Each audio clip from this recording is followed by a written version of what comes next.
अस्सलाम वालेकुम। नॉवेल वो एक ऐसा शजर हो बाय फरहत इश्तियाक। मेरे चैनल को लाइक, सब्सक्राइब एंड शेयर ज़रूर करें। जो नॉवेल आप सुनना चाहते हैं कमेंट सेक्शन में मेंशन कर दें। एपिसोड 4। देखो लड़की, इसमें नाराज़ होने की कोई बात नहीं। दरअसल मैं बड़ा रकीकुल कलब वाक़या हुआ हूँ। किसी की भी तकलीफ़ देख नहीं सकता और आपकी दास्तान गम तो यकीनन आहों और सिसकियों से इबारत होगी। मेरा इस वक्त रोने धोने का कुछ ख़ास मूड नहीं, और जब वो अलमनाक वाक़यात आप मुझे सुनाएंगी तो लाजमन आप खुद भी रोएंगी, जबकि पहले ही 20-25 लीटर पानी आप अपनी आंखों के ज़रिए बहा चुकी हैं। अजीब आदमी हैं आप। आपको मेरे बारे में कोई तजस्सुस ही नहीं, मैं कौन हूँ, कहाँ से आई हूँ। और वो चिढ़कर बोली तो वो प्लेट रखने के लिए खड़ा हो गया। मैं बिला वजह का तजस्सुस नहीं पालता। अच्छा लड़की, अब ये बताओ, कॉफ़ी तुम बनाओगी या मैं? इसने बात ही बदल दी तो वो खड़ी हो गई और कॉफ़ी बनाने लगी। मेरे लिए ब्लैक कॉफ़ी बग़ैर शक्कर के। वो फ्लोर कुशन पर नीम दराज होता हुआ बोला। कप इसके हाथ से लेकर वो सीधा होकर बैठ गया। अपने लिए ग्लास में कॉफ़ी लिए वो दूसरे कुशन घसीट कर बैठ गई। कॉफ़ी का पहला घूंट लेकर वो इससे बोला, लड़की, इसमें शक नहीं कि तुम खाना और कॉफ़ी दोनों ही अच्छे बनाती हो। मेरा नाम लड़की नहीं है, मैं आयला हूँ, आयला इकराम। वो इस मुसलसल लड़की की गर्दान से तंग आकर इसे टोक गई। ओह आयला इकराम, मैं भी कितना भुलक्कड़ हूँ। हालांकि अखबारात में आए दिन आपका तस्करा होता है, और पिछले ही दिनों तो बीबीसी वालों ने आपकी बायोग्राफी नशर की है। बस मेरे जहन से ही निकल गया। चेहरे पर संजीदगी मगर आंखों से झांकती शरारत जाहिर कर रही थी कि वो उसका मजाक उड़ा रहा है।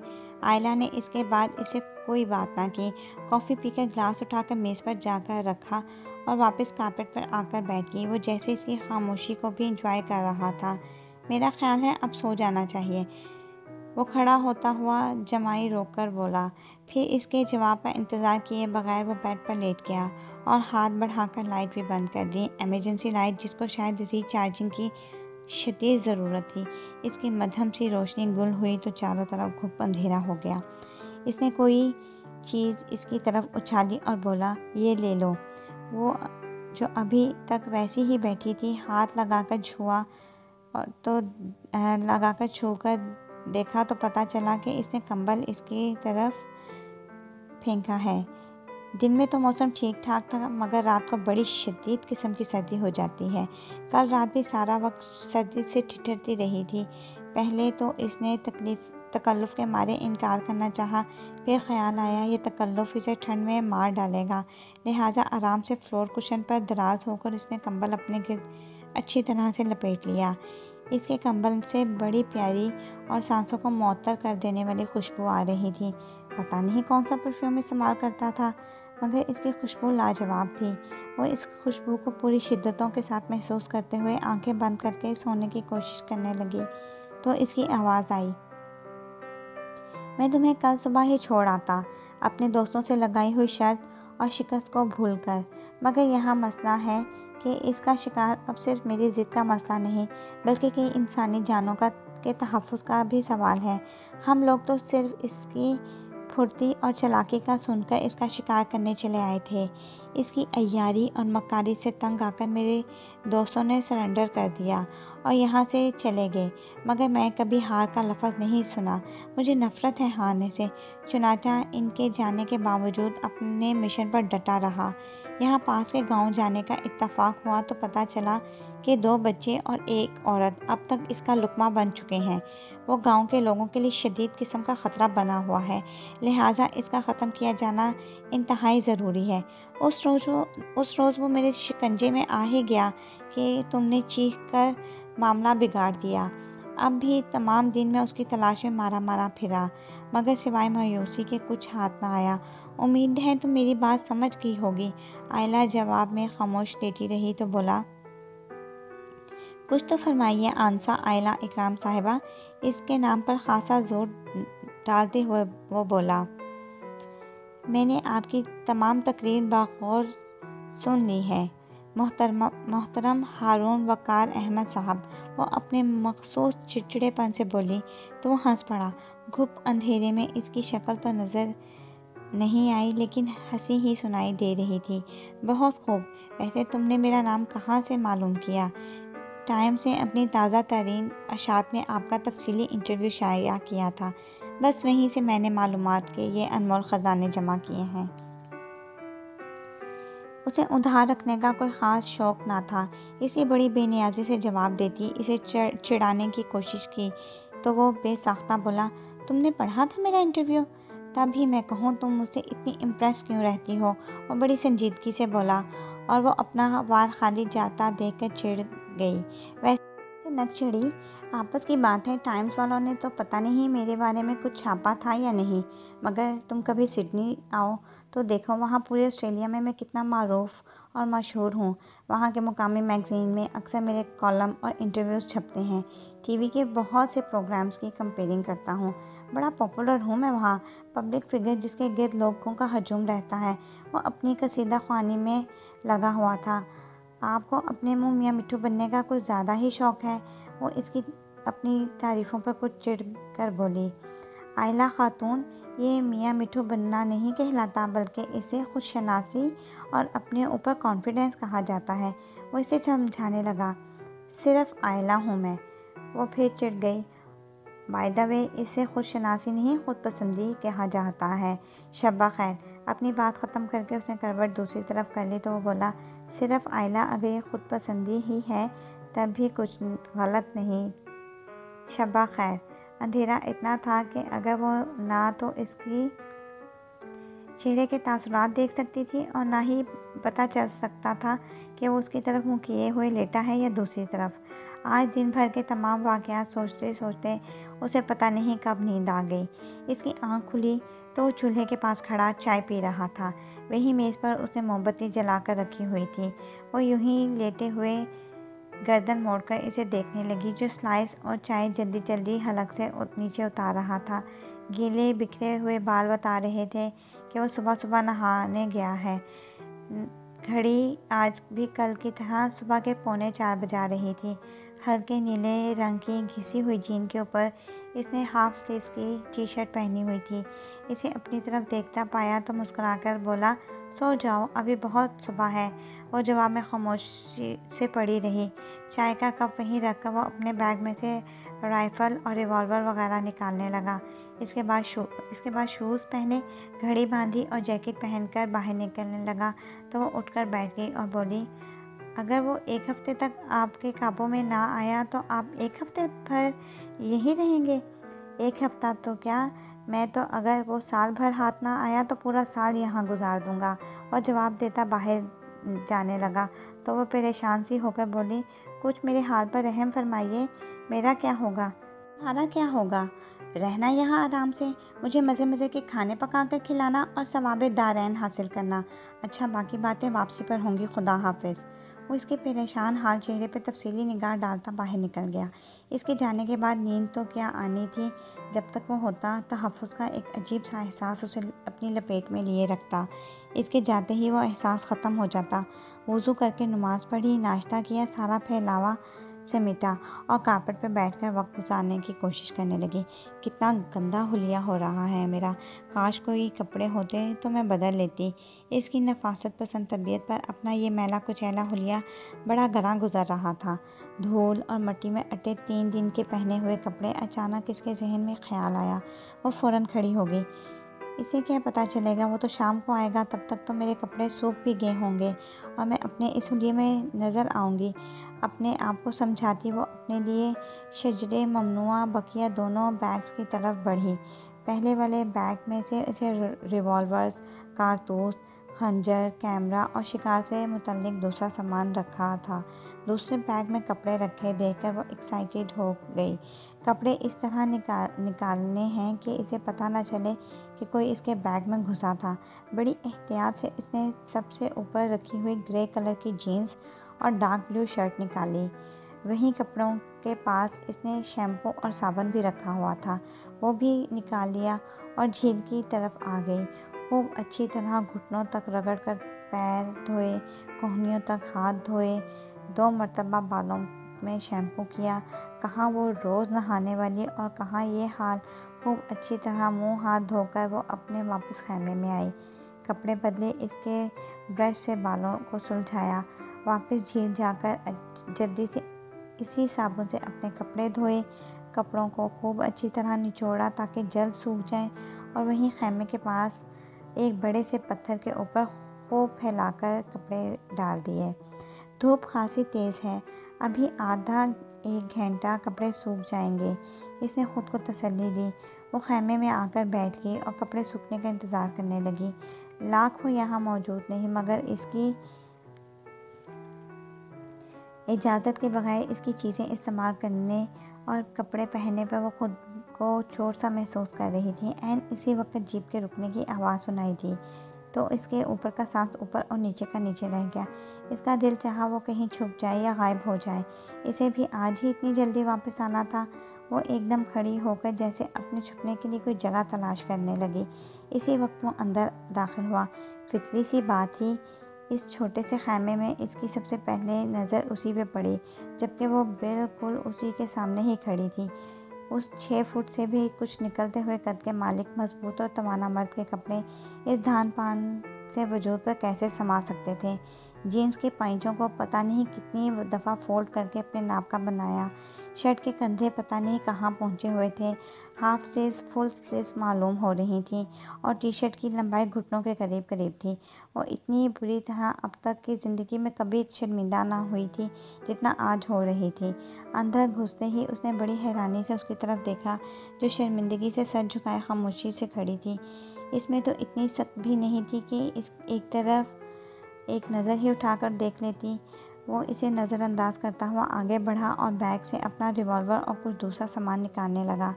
2-3 मिनट में उस काम से फारिग होकर वो पलटा तो वो हनूज इसी तरह किसी बुत की मानंद खड़ी थी। तुम्हें किसने सजा में खड़ा किया हुआ है? बैठ जाओ आराम से। ये मेरा रिवॉल्वर तंग कर रहा था तो मैं दूसरा लेने के लिए आया हूँ। इस पर एक नज़र डालता वो बाहर निकलने लगा। फिर कुछ ख्याल आने पर रुक गया और इससे बोला, कल की तरह भूखी बैठी मत रहना, कुछ खा लेना, ठीक है? इसने बमुश्किल सर उठाकर उसकी तरफ देखा तो वो इसी को देख रहा था, बड़े आम से अंदाज में, जैसे कोई गैर मामूली बात ही नहीं थी। बड़ी दिक्कतों से सर हिलाकर वो जवाब का मुंतज़िर था। हारून खुदाफिज कहता जा चुका था और वो खुद को कोसती कारपेट पर गिर पड़ी थी। क्या सोचा होगा उसने मेरे बारे में? इसे रह रहकर अफसोस हो रहा था। इससे तो अच्छा था कि वो उससे पूछकर इसके कपड़े ले लेती। वो मना तो नहीं करता, कम से कम इस शर्मिंदगी से तो वही बात अच्छी थी, मगर इतनी अकल होती तो रोना किस बात का था। इसकी हदायत के बरक्स वो भूखी बैठी रही। खुद पर गुस्सा इतना आ रहा था कि खाना खाने को दिल नहीं चाह रहा था।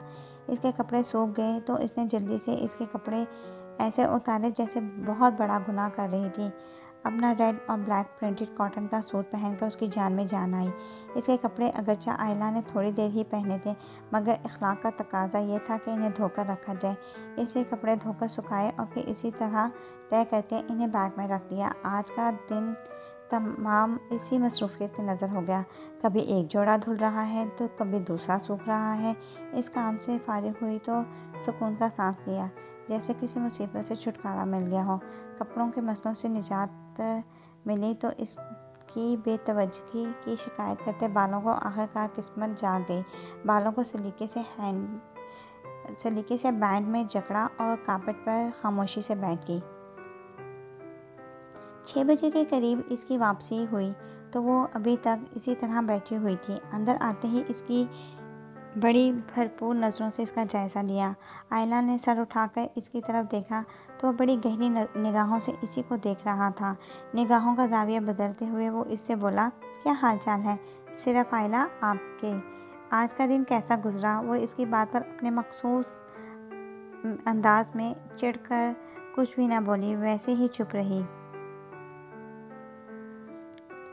वो बेड पर बैठकर शूज़ उतारने लगा। फिर अचानक कोई बात याद आने पर जैसे खुद पर अफसोस करने लगा। मैं भी कितना पागल हूँ। उसने वापस शूज़ पहनने शुरू किए तो वह हैरान होकर इसे देखने लगी। बड़े ज़बरदस्त किस्म के तीतरों का शिकार करके लाया हूँ, इन्हें भूनकर खाएंगे।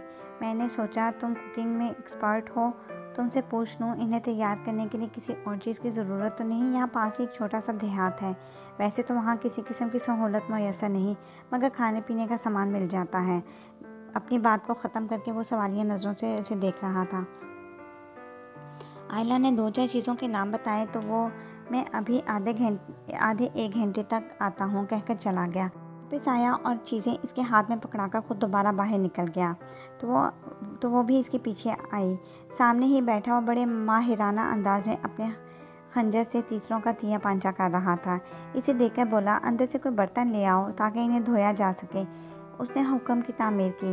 मेरा ख्याल है कि इस काम में तुम मुझसे ज़्यादा माहिर होगी, लिहाजा इन्हें धोने की ज़हमत तुम ही कर लो।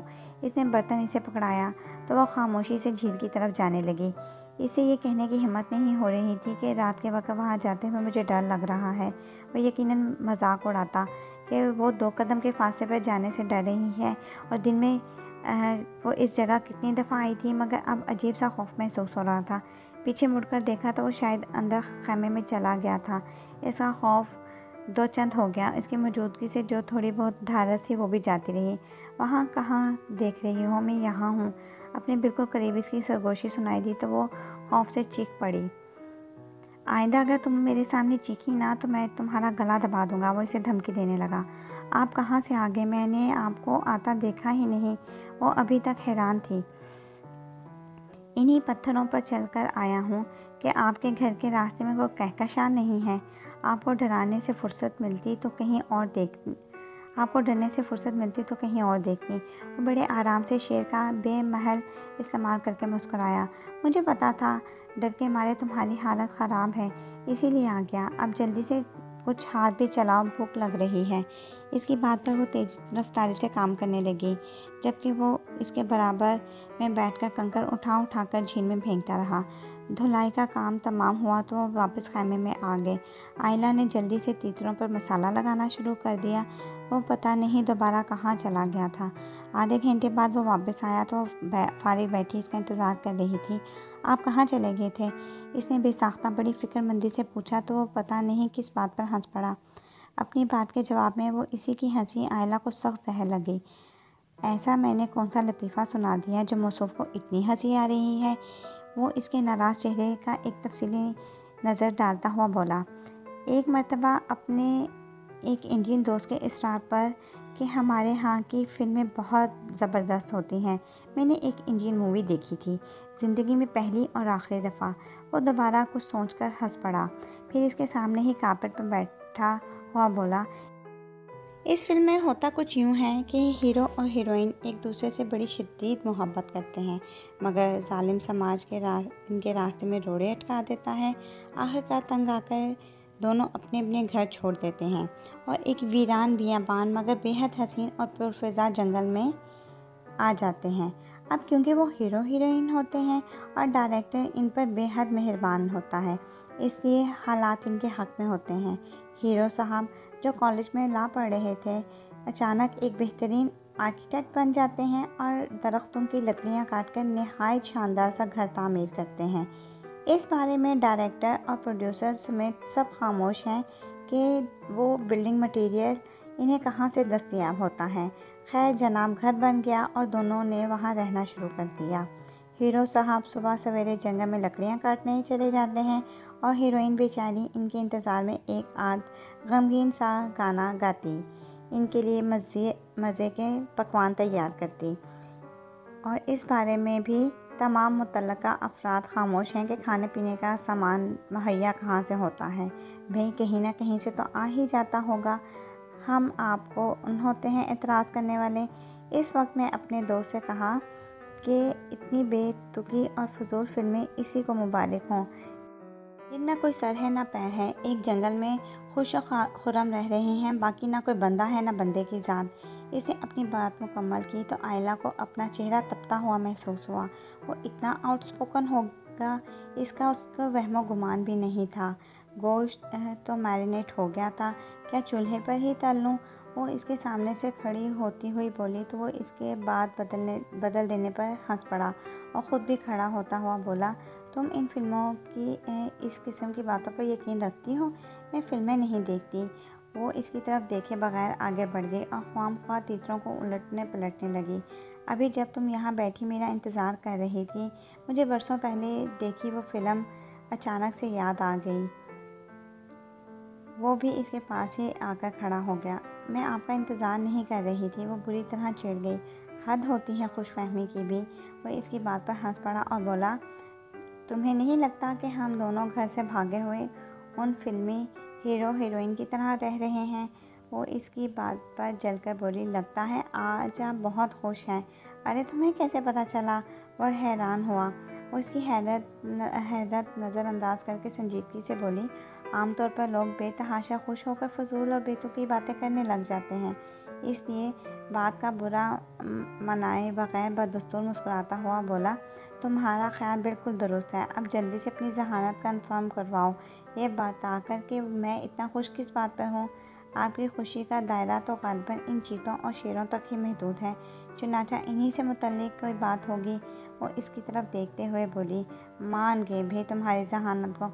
अब जल्दी से ये उठाकर बाहर ले चलो। वहाँ मैं तुम्हारी दावत का सारा अरेंजमेंट किया हुआ है। वो इसे सराहता हुआ बर्तन की तरफ इशारा करने लगा तो मसाला लगे तीतरों को उठाकर इसके पीछे ही बाहर निकल आई। खैमे से कुछ दूर फासले पर इसने लकड़ियाँ जलाई हुई थीं। सीखों से मिलती जुलती और अजीब व गरीब शय वो पता नहीं कहाँ से ढूंढ कर लाया था। कभी तुमने इस किस्म का डिनर किया है? वो सीखों पर बोटियाँ चढ़ाता हुआ बोला तो उसने नफ़े में सर हिलाया। फिर खुद भी इसकी मदद करने लगी। गोश्त के भुनने की खुशबू, लकड़ियों के जलने की मखसूस महक ने माहौल को बड़ा खूबसूरत और दिलफरेब बना दिया। दरख्तों की छाँव में बैठे वो दोनों पिकनिक मना रहे थे। कुछ देर तो वो ये भी भूल गई कि वो किन परेशान कुन हालात का शिकार है और ये कि इसके घर वाले किस कदर इसके लिए फ़िक्रमंद होंगे। 14वीं के चाँद ने अपनी तमाम रोशनी जैसे यही निछावर कर दी थी।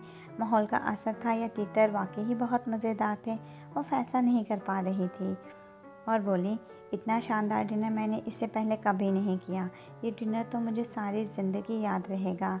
गर्मा गर्म बोटी मुँह में रखते हुए वो इससे बोली तो वो सीखों पर से बोटियाँ उतारता हुआ इसे बोला, हमारे साथ रहोगी तो ऐसे ही मज़े आएंगे। फिर कुछ सोचकर इससे बोला, तुमने ये तो पूछा ही नहीं कि ये दावत किस खुशी में है। फिर इसका जवाब का इंतज़ार दिए बगैर खुद ही बोला, आज मैंने इसका काम तमाम कर दिया। बड़ा चालाक बन रहा था। तुम्हें तो शायद पता ना हो, बड़े बड़े सुरमा अभी तक इसके शिकार की खातिर यहाँ आकर मायूस लौट चुके थे। ये मेरा अब तक की ज़िंदगी का शानदार तरीन कारनामा है। जिस काम को बड़े बड़े प्रोफेशनल्स नहीं कर सके वो मैंने कर दिखाया है। मेरे दोस्त तो खुशी से पागल हो जाएंगे जब इन्हें मेरी कारकर्दगी का पता चलेगा। वह बेहद खुश था। मुसरत के बेपाया एहसास से इसका चेहरा जगमगा रहा था। इसकी बात पर वो भी खुशी से उछल पड़ी और बोली, इसका मतलब अब आप मुझे छोड़ आएंगे? वो इसके चेहरे पर एक तफसीली नज़र डालता हुआ बोला, तुम्हें छोड़ने का क्या मतलब है? तुम्हारा क्या ख्याल है मैं अब मज़ीद यहाँ क़याम करूँगा? फिर कुछ देर वो कोई बात सोचता रहा और इससे बोला, मैं तो अभी रात ही में यहाँ से जाना चाह रहा हूँ, मगर तुम्हारा मसला है। क्यों मेरा मसला? वो इसके की बात समझे बगैर बोली। वो कोई जवाब दिए बगैर खामोशी से इसकी तरफ देखता रहा। वो मज़ीद बोली, अभी चले ना, मेरी वजह से आपको कोई प्रॉब्लम नहीं होगी। मैं वादा करती हूँ आपको बिल्कुल भी परेशान नहीं करूँगी। वो इसे चलने के लिए उकसाने लगी तो वह एक गहरी सांस लेकर बोला, पागल हो तुम? पता नहीं तुम्हारे घर वालों ने अपनी इतनी कोढ़ मगज़ बेटी को इतने ख़तरनाक जंगल में कैसे भेज दिया? इसकी बात पर वो हस्बे आदत चिड़चिड़ाएपन से बोली, फिर मैं अगर सारी बात सुनाने की कोशिश करूँगी तो सुनेंगे कि नहीं? लेकिन मेरे बारे में इस तरह की फजूल इल्ज़ाम तराशियाँ करने से बराए मेहरबानी गुरेज़ फरमाएं। इसकी बात पर वो कहकहा लगाकर हंस पड़ा। अच्छा तुम दिल छोटा ना करो, चलो सुनाओ अपनी अलमनाक दास्तान। मैं पूरी और मुकम्मल खामोशी से सुनूंगा। इसका शरारती लहजा इसका खून खौलाने लगा तो वहाँ से खड़ी हो गई। पीछे से इसकी आवाज़ आई, देखो अभी मैंने तुम्हें इतना मज़ेदार डिनर करवाया है, यूँ जल कलस कर खाया पिया ज़ाया ना करो, वरना तुम्हारे घर वाले मुझे इल्ज़ाम देंगे कैसा बदअखलाक मेज़बान था। तो हमारी बेटी को ढंग से खिलाया पिलाया भी नहीं। बेचारों को ये भी नहीं पता होगा कि इसमें मेज़बान बेचारे का कसूर नहीं, खातून ही चिड़चिड़ेपन की पुरानी मरीज़ा हैं। वो बिना कोई जवाब दिए अंदर खैमे में आ गए। कुछ देर बाद वो भी अंदर आ गया। आयला बेड पर बैठी थी। उठो यहाँ से, उसे उठने के लिए कहा तो वो खामोशी से बेड से उठ गई। इसके हटते ही उसने अपने सिंगल बेड को, जो बवक्त ज़रूरत सोफ़े का भी काम देता था, फोल्ड करना शुरू कर दिया। इसके पाए फोल्ड किए, इस मैट्रेस इसी में जॉइन था। बेड फोल्ड होने के बाद किसी छोटे से सूटकेस जितना हो गया। वो सामने खड़ी इसे बगौर देख रही थी। मेरा ख्याल है अगर तुम यहाँ मेहमान बनकर खड़ी होने के बजाय कुछ थोड़ा मेरा हाथ बटा दो तो हम जल्दी रवाना हो जाएंगे।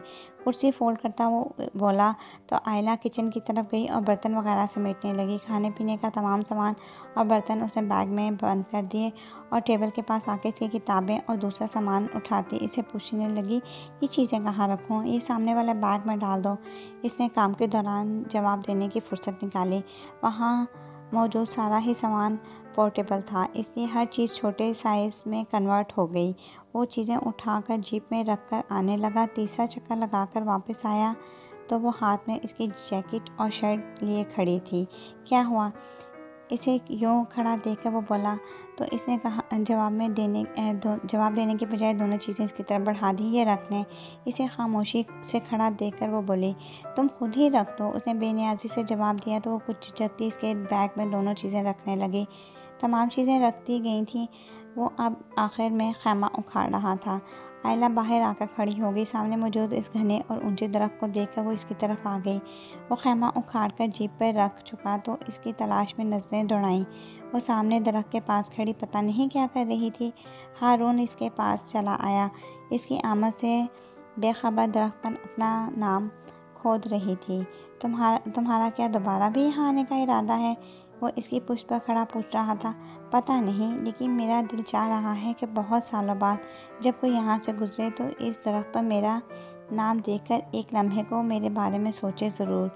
वो एक को गहरा करते हुए बोली, बड़े रोमांटिक ख्यालात हैं। मैंने तो आज तक कभी इस तरह सोचा नहीं, वरना अब तक इंडिया, ब्राज़ील, ऑस्ट्रेलिया, अफ्रीका और पता नहीं कहाँ कहाँ के जंगलात में मुख्तलिफ दरख्तों पर मेरा नाम खुदा होता। वैसे आइडिया बुरा नहीं है, लाओ मैं अपना नाम भी लिख दूँ। फिर इसके नाम के नीचे ही इसने खूब बड़ा ब्लॉक लेटर्स में अपना नाम लिखा। इस काम से फारिग हुआ तो हाथ झाड़ता हुआ इसे बोला, चलें अब? हाँ चलें, वो जवाब देती आगे बढ़ गई। जीप के पास पहुंची तो पिछली सीट पर इस मोटे ताज़े सेहतमंद शेर को पड़ा देखकर इसकी चीख निकल गई। फिर चीखें तुम? मैंने मना किया था ना। वो इस पर नाराज़ होने लगा। ये भी हमारे साथ जाएगा?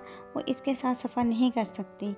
वो जीप से 2-4 कदम पीछे हटते हुए बोली, नहीं जाओगी तो मत जाओ, यहीं रहो, मैं तो जा रहा हूँ। वो अपने रवायती रूट लहजे में बोला और ड्राइविंग सीट पर संभाल कर जीप स्टार्ट करने लगा।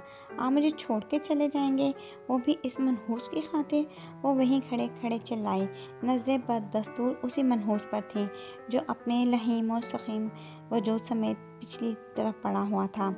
लगता था इसे बमुश्किल जीप में घुसाया गया है, क्योंकि इसका आधा धड़ सीट पर और आधा सीट से नीचे पड़ा था। तुम्हें आना है तो आओ, वरना मैं जा रहा हूँ। वो इसे वार्निंग देने लगा तो आयला ने बड़ी दिक्कतों से कदम जीप की तरफ बढ़ाया और फ्रंट सीट का दरवाज़ा खोलते एक नज़र दोबारा इस पर डाली और हारून की तरफ बड़ी बेबसी से देखते हुए बोली, ये मर गया है ना? आपने ठीक से चेक तो किया है ना?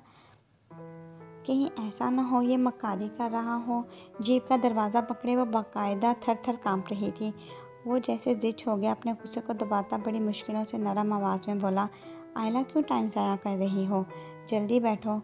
कोई जाए फरार नज़र नहीं आ रही थी। पता था वो अपने चहेते को अपने से जुदा नहीं करेगा, इसलिए ख़ुद को घसीटती जीप में बैठ गई। इसके बैठने पर बावाज़े बुलंद खुदा का शुक्र अदा किया गया। या अल्लाह, तेरा शुक्र है, लाख लाख शुक्र है। वो इसकी बात से बेनियाज तिरछी निगाहों से पीछे देख रही थी। देखने का अंदाज़ ऐसा था जैसे इसे देखना भी नहीं चाह रही हो और देख भी रही हो। वो इसी के इतने ज़्यादा खौफज़दा होने पर बड़ी काबिल रहम नज़रों से इसे देख रहा था। अब क्या मैं हलफ उठाकर कहूँ कि ये मर चुका है? क्यों मरहूम की रूह को घूर घूर कर तकलीफ़ पहुँचा रही हो? वो इसकी मुसलसल तिरछी निगाहों से तंग आकर बोला तो इसकी तरफ देखकर बड़े नाराज़ अंदाज में बोली, आपने मेरे साथ अच्छा नहीं किया। इसे मेरे ऊपर तरजीह देकर आपने मेरी इंसल्ट की है। ये बात अगर आपने इस बेचारे मासूम जानवर के बजाय किसी खातून की शान में कही होती तो मैं आपसे माज़रत कर लेता और शायद आपकी बात को इंजॉय भी करता। वो बड़ी संजीदगी से बोला। आयला ने चौंक कर इसकी तरफ देखा तो वो इसकी तरफ देखकर मुस्कुराया। फिर इस पर से नज़रें हटाकर विंड स्क्रीन पर मरकूज़ करता हुआ बोला, मुझे अपनी मंजिल पर पहुंचने की बड़ी जल्दी है। वैसे तो कुछ तरीके मैंने इस पर अप्लाई किए हैं कि इसकी लाश जल्दी सड़े नहीं, फिर भी मुझे जल्द अज जल्द अपने दोस्तों को ज्वाइन करना है। तुम ये बताओ कि तुम्हें जाना कहाँ है? इसकी बात का जवाब मैं एक नज़र इस पर डालकर बोली, वैसे तो मुझे नैरोबी जाना है, मगर आपको जहाँ सहूलत हो मुझे वहीं पे छोड़ दें। वो इसके तकल्लुफ़ बरतने पर हंस पड़ा और बोला, अच्छा तो आप नैरोबी में रहती हैं? वो इसकी हंसी पर कुछ हैरान हुई और बोली, आपका सेंस ऑफ ह्यूमर बड़ा अजीब है, मेरी समझ में नहीं आता। शायद लैला मेरी जगह होती तो आपकी कंपनी को खूब इंजॉय करती। वो तो अगर यहाँ आ जाती तो सब घर वालों को भूल भाल कर आपके साथ शिकार खेलने निकल खड़ी होती। ऐसी है वो निडर और एडवेंचर्स की शाइक। लैला के जिक्र के साथ ही उसे उन दोनों की फ़िक्र सताने लगी। या अल्लाह वो खैरियत से हों।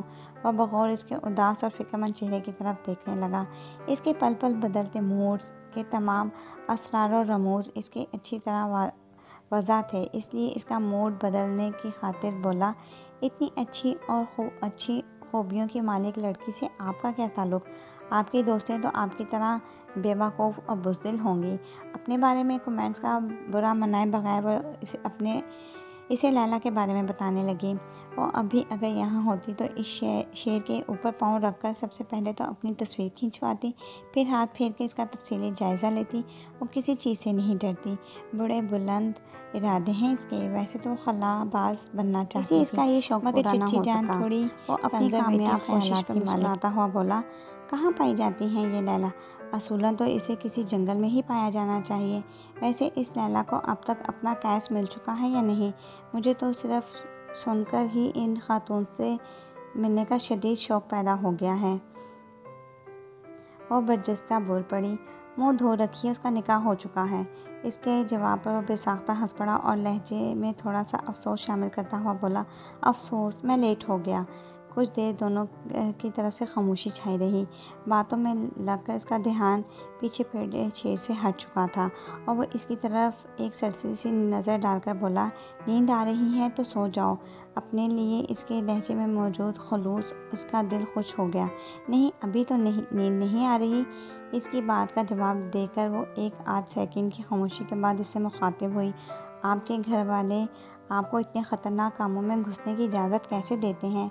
ऐसा खौफनाक शिकार जिसमें जान जाने के इतने ज़्यादा चांसेस हों, वो आपको रोकते नहीं? मेरे तो भैया ने जिस दिन आर्मी ज्वाइन की थी, अम्मी ने रो रो कर पूरा घर सर पर उठा लिया जैसे अभी जंग छिड़ने वाली हो। इसकी बात के जवाब में वो बड़ी तंज़िया अंदाज में बोला, मेरे पीछे कोई रोने वाला नहीं है, इससे मैं बड़े इत्मीनान के साथ जो चाहे कर सकता हूँ। वो इसके लहजे की तलख़ी पे मुतजब होकर इसे देखने लगी। शायद मैंने कोई गलत बात कह दी है, इसी पे ये हर्ट हुआ है। वो कयास राइयाँ करती चुप हो गई। वो बड़ी तेज़ रफ्तारी से ड्राइव कर रहा था। शायद वो इसकी ज़िम्मेदारी से जल्द अज जल्द ओहदा बरा होना